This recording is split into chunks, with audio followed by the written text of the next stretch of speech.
గద్దరు అనేది ఒక గొప్ప పేరు. అట్లాంటి పేరుని తీసుకుపోయి తెలుగు చిన్నగా ఒక సినిమా పరిశ్రమకు గద్దరు అవార్డు అని పేరు పెట్టమని చెప్పేసి మిమ్మల్ని ఏమన్నా అడిగిరా? ఎవరికి ఇస్తావు? ఎట్లాంటి సినిమాలకు గద్దరు అవార్డు ఇస్తావు నేను అడుగుతా ఉన్నా. దయచేసి గద్దరు నేను సినిమా వాళ్ళు పెడుతున్నారని చెప్పి సినిమాను తక్కువ చేసో ఇదో నేను చెప్పట్లేదు. సినిమా అనేది ఒక వ్యాపారం. తన జీవితం అంతా కయ్యం పెట్టిందిరో కలర్ టీవీ ఇంటికి వచ్చి అని చెప్పేసి టీవీ మీద గ్లోబలైజేషన్ మీద పాటలు పాడింది కదా గద్దరన్న. అట్లాంటి గద్దరన్నని తీసుకుపోయి ఒక ఆయననేమో పద్మశ్రీకి పంపించినా రాలేదని చెప్తావు. అక్కడికి ఏమైపోయింది? అది వెనకకు వచ్చేసింది. గద్దర్ను అవమానించినట్టే కదా.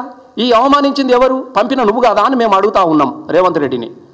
అట్లాగే ఆయన సినిమాకు అవార్డు ఇస్తున్నానని ఇంకొక ఆయన అంటాడు. అసలు వాస్తవంగా నేను చెప్తా ఉన్నా, గద్దరన్న నంది అవార్డును తిరస్కరించిండు.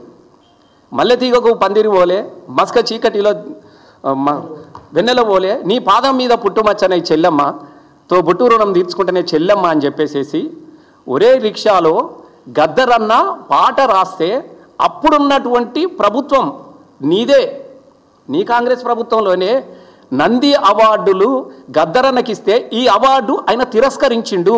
ఆయన తిరస్కరించిండని చెప్పేసి నిన్న గద్దర్ బిడ్డ ఆంధ్రజ్యోతిలో ఎందులో వ్యాసంలో కూడా రాసింది మా నాన్న అని. అరే నీ అవార్డునే తిరస్కరిస్తే ఆ సినిమాకే నీ పేరు పెడతా అంటే అసలు గద్దరన్న ఎడి తీసుకుపోతురా అని మేము అడుగుతా ఉన్నాం. మేము గద్దరన్న ఏ పాటలకు ఇస్తావు? ఇప్పుడు సినిమా పాటలలో 5-6 రకాలైనటువంటి కేటగిరీస్ ఉంటాయి, మీ అందరికీ తెలుసు. బెస్ట్ విలన్ అంటే కత్తులు పడిచి పొడిచడానికి గద్దర్ అవార్డు ఇస్తావా?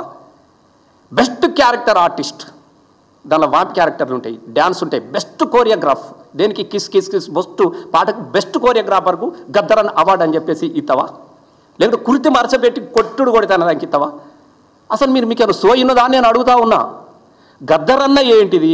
గద్దరన్న పేరు మీద నువ్వు దేనికి అవార్డులని పేరు పెడతా ఉన్నావు? ఏ సినిమాలకి ఇస్తావా సారు? అడవి తల్లికి దండాలో, తల్లి అడవికి దండాలో, అడవి సల్లాగుంటే అన్నానికి కొదవాలేదు, పంటాలు ఇంటికి వస్తే పండుగ చేస్తామే అని చెప్పేసి అడవి తల్లిని కీర్తించుకుంటూ అడవి సల్లగుండాలని చెప్పేసి పాటలు పాడినటువంటి గద్దరన్న అవార్డుని తీసుకుపోయి అడవిని నరికి గంధం చెక్కలుగా మార్చేసినటువంటి సినిమాలకి ఇస్తావా గద్దర్ అవార్డును?